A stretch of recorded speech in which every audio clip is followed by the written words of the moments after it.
Friends ఇంగియాలనైతే పొద్దుగాలనే ఇక ration బియ్యానికైతే పోయినా తీసుకొచ్చిన. అయితే నేను మా నలుగురికి తీసుకొచ్చినదైతే దీంతో సెకండ్ టైం అనుకుంటా. ఎప్పుడైనా సరే నేను ఒక్కదానికి వస్తే బియ్యము చెప్తే నవ్వుతారేమో కానీ. సో అయితే మా అమ్మకు నాకు వచ్చేది, తర్వాత మా డాడీకి అయితే అస్సలు రావట్లేదు. మొన్నటిదాకా నాకు ఒక్కదానికే వచ్చినాయి 6 కిలోలు. సో మొన్న సమ్మర్లోనైతే ఇంకా కొత్త కూపన్లకు ఛాన్స్ వచ్చింది కదా, అప్పుడైతే ఇంకా మా ఇద్దరు పిల్లలవి ఇంకా మాయి సో 4 మెంబర్స్ అయితే కూపన్ మొన్న రీసెంట్గా అప్పుడైతే మస్తు దొడ్డుండేటి బియ్యము, దొడ్డు బియ్యం ఇచ్చేటోళ్ళు. కానీ ఇప్పుడైతే మంచి సన్న బియ్యం ఇవ్వబట్టి కూడా మస్తు రోజులు అవుతుంది. సో మంచిగా అన్నం కూడా టేస్ట్గా ఉంటుంది. మేమైతే ఇంకా ఇవే తింటున్నాము.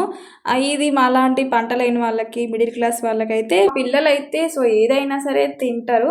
సో అసలు ఫస్ట్ స్టార్టింగ్ మనము పంట బియ్యం తిని సడన్గా ఈ బియ్యం తినేసరికి కొంచెము డిఫరెంట్ అనిపిస్తుంది. కానీ ఇవే తింటే ఇవే అలవాటు అయిపోతాయి. ఇలా ఎంతమంది రేషన్ బియ్యం తింటారు ఫ్రెండ్స్? కామెంట్ చేయరి.